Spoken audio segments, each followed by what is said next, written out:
Vous serez avec 2 professionnels. Et bienvenue à la deuxième jam de Creative Machine, qui est une jam d'animation boostée à l'intelligence artificielle pour expérimenter, tester et questionner également ces outils. Les films vont se faire par équipe, ça permet de créer beaucoup de synergie entre les participants, des pros, des étudiants. Il y a vraiment toute une part d'expérience humaine. Les outils IA sont très coûteux. Ça nous permet de pouvoir financer ces outils tout au long d'un week-end, alimenter le débat, tester, comprendre. C'est le cœur de notre réflexion chez Creative Machine.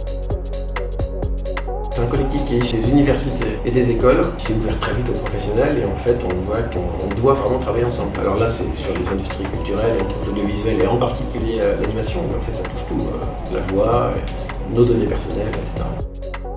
Notre background avant d'arriver là. Plutôt artiste, illustration, dessin, design graphique, toi plutôt photo. On s'est dit qu'on allait se regrouper pour mettre en commun nos recherches. Trouver des moyens en fait de nous faire justement des outils appropriés.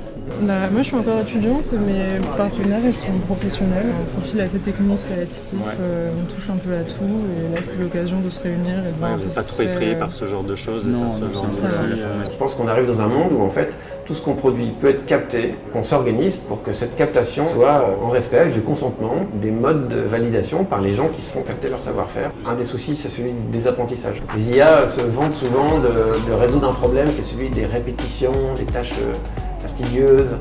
Sauf qu'il y a répétition, en fait on travaille son geste. Là on a peut-être un souci, on met sa sorte de tapis, qu'on y réfléchisse sans que Creative Machine et plein d'autres lieux. C'est l'endroit où on peut voir que tout le monde veut bien faire au final, mais ça serait bien qu'on ne soit pas trop toxique pour le métier ou les milieux d'à côté. Je travaille dans un studio de VFX à Paris et on est venu pour le week-end pour rester à jour, rencontrer les collègues, les confrères. Le fait que cette communauté existe, en tout cas, moi, ça m'apporte beaucoup.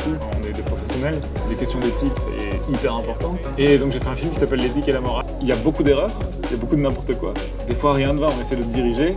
En fait, on est obligé d'accepter. Si jamais je l'avais fabriqué avec les copains, on aurait eu exactement ce qu'on voulait. Et voilà, mais en tout cas, est-ce qu'on est satisfait? Comparé à l'année dernière, il y a énormément de progrès. On a 20 heures pour faire quelques masterclass qui ont été d'ailleurs super enrichissantes. On utilise des nouveaux outils, certains ils sont sortis la semaine dernière, donc on fait comme on peut avec ce qu'on a et en tout cas on se marre bien. Et on laisse une fin un peu ouverte de se dire est-ce que c'est parce qu'il a créé la machine qu'il n'arrive plus à créer? On va voir si on arrive à faire quelque chose, parce que c'est pas gagné.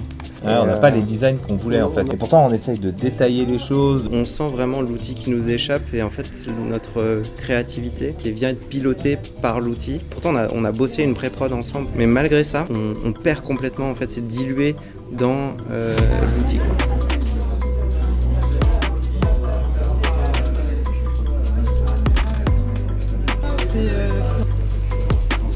Super, et là il nous faut un pan. C'est pour le mou.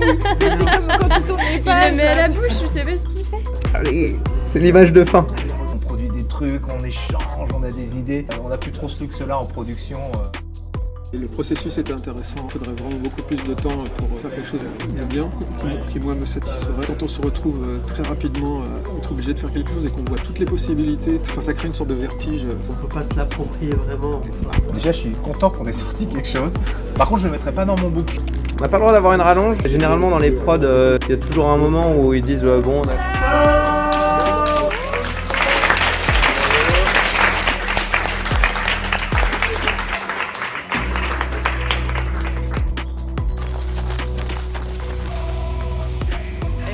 Hey, tu me vends de la drogue? Non, je vends pas de drogue, petit. Je vais te raconter une histoire plutôt. Let's talk about space. Latent space.